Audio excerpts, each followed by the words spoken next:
encuentra junto al abogado del exministro del Interior. Escuchemos. Así es, compañeros. Bueno, ya es conocido el fallo del Tribunal Constitucional emitido el último viernes que ordena de forma inmediata la liberación del señor Daniel Urresti, que fue sentenciado en el 2023 por el asesinato contra el periodista Hugo Bustillos. Nosotros estamos con el doctor Miguel Ángel Soria para que nos explique cómo va este proceso de liberación. El Poder Judicial tiene que pronunciarse y ordenar al INPE para que el señor Urresti sea liberado. Sí, efectivamente. Estamos a la espera, primero, de que se notifique al Poder Judicial. Hoy, de hecho, hice las gestiones en el Tribunal Constitucional para que el día de hoy, en todo caso, se pueda notificar al Poder Judicial. Entiendo que el courier se acerca al Tribunal Constitucional en horas de la tarde. Y lo más probable es que mañana se notifique recién al Poder Judicial. Y estimamos que el día jueves o viernes el general pueda estar por fin en libertad. ¿En qué se basa el Tribunal Constitucional para ordenar de forma inmediata la liberación del señor Urresti, sentenciado en 2 instancias por el Poder Judicial? Pero también absuelto la primera vez. O sea, tenemos que tener claro lo siguiente. El Tribunal Constitucional anula 2 sentencias condenatorias contra el general Urresti, lo que significa jurídicamente que no existen y por tanto tenemos que defender su inocencia, como la de cualquier ciudadano, porque si no también tendríamos que hablar de la primera sentencia que lo absolvió y que fue anulada con posterioridad por la Corte Suprema. Y así como no nos referimos a esa primera sentencia que lo absolvió, tampoco tendríamos que referirnos a la sentencia condenatoria porque ya también fue anulada. La razón del Tribunal Constitucional para ordenar la inmediata libertad del general Urresti se basa en que hubieron violaciones evidentes al principio de legalidad y al debido proceso. El general Urresti fue investigado, procesado, enjuiciado y condenado finalmente por un delito que ya estaba prescrito. El Tribunal Constitucional encontró que el Estatuto de Roma y la Corte Penal Internacional se aplicó de manera retroactiva, es decir, en hechos que ocurrieron en el 88, pero que en el 88 el Estatuto de Roma ni siquiera existía. Y el Poder Judicial y el Ministerio Público utilizaron... Estatuto de Roma que establecía el delito por lesa humanidad que es imprescriptible. Así es, así es. De hecho, esa fue la herramienta irregular, ilegal, antijurídica que utilizó el Poder Judicial para mantener vigente la acción penal contra el general Urresti. Porque en el año 88 el Estatuto de Roma no existía.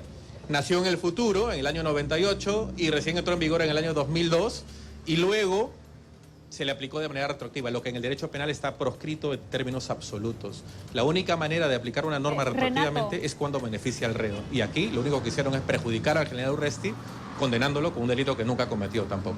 Sí, tenemos consulta en estudios. Sí, gracias, Renato. No sé si el doctor Soria nos está escuchando directamente, en todo caso le puedes trasladar. Doctor, buenos días, buenas tardes. Yo quería consultarle cómo interpreta usted que en otros casos, en los que se ha apelado también a esta misma ley, los jueces han preferido no pronunciarse y han aplicado control difuso porque consideran que la norma era inconstitucional. Sí, bueno, ese es un problema en el sistema de justicia. Me parece que los jueces aquí están aplicando el derecho de manera antojadiza y estirando el derecho penal o las normas del derecho penal como si fuera un elástico y lo estiran hasta donde sea posible. Las normas en el derecho penal tienen que ser consideradas en función de su momento de aplicación, en el tiempo en que entraron en vigencia. Y siempre invocan, por ejemplo, cuestiones como el jus cogens. Las normas de jus cogens tienen un tiempo también de vigencia, no existieron siempre. Hay un momento en que un tribunal internacional dijeron que determinada norma es norma jus cogens. Pero además hay que ser muy estrictos en lo que esa norma jus cogens establece. Al general Urresti pretenden aplicarle el Estatuto de Roma y la Corte Penal Internacional, que sí es una norma jus cogens, pero no era en el año 88. Entonces, todo lo que se ha evidenciado aquí es una arbitrariedad del Poder Judicial y lamentablemente esta política del Poder Judicial viene siendo aplicada para varios militares que lo que hacen finalmente es vulnerar sus derechos. En algún momento estos militares también lograrán, ojalá que así sea, su libertad porque se les ha violado el debido proceso y especialmente una garantía tan fundamental del derecho penal que es el principio de legalidad. Finalmente, yo quería preguntarle al doctor Soria si luego de esto, el hecho de que haya habido una carcelería indebida, donde se violó el debido proceso, donde se aplicó una norma de forma retroactiva, el reo tiene la facultad de demandar al Estado por este motivo.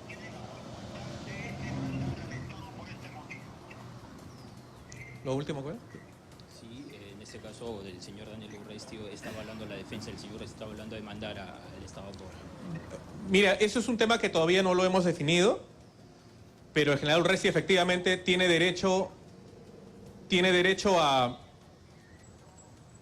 demandar una indemnización, a solicitar a la Junta Nacional de Justicia que estos jueces, los de la Corte Suprema y los de la Sala Penal Nacional de la Tercera, sean destituidos porque han incurrido en el delito de prevaricato. También sería de justicia que sean investigados y sancionados por el delito de prevaricato en el Poder Judicial.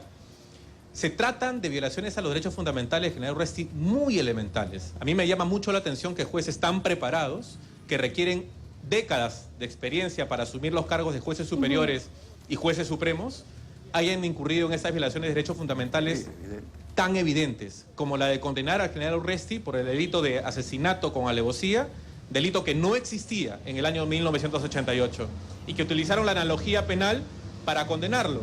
Analogía penal que ni la defensa del IDL pudo justificar jurídicamente, ni siquiera la Procuraduría del Poder Judicial. Entonces sí, efectivamente, corresponde al general Urresti reclamar una indemnización y hacer que los jueces de la Corte Suprema y la Corte Superior sean responsables con una destitución y con una sanción penal por el delito de prevaricato. Muy amable. Pero finalmente es una decisión final del general. Gracias, doctor Soria, y gracias a Renato también. Seguramente tendremos más detalles esta noche en el informe que vas a presentar en nuestra edición central. Y ojo, hay que reiterar algo que me parece que es importante. El tribunal lo que está haciendo es anular la sentencia de 12 años. No está declarando la inocencia del señor Urresti. Correcto. Eso es importante señalar. Y sí, el delito ha prescrito en base a la ley que se ha terminado aplicando, ¿no? Así es. Bien, Volteamos la página, los delitos.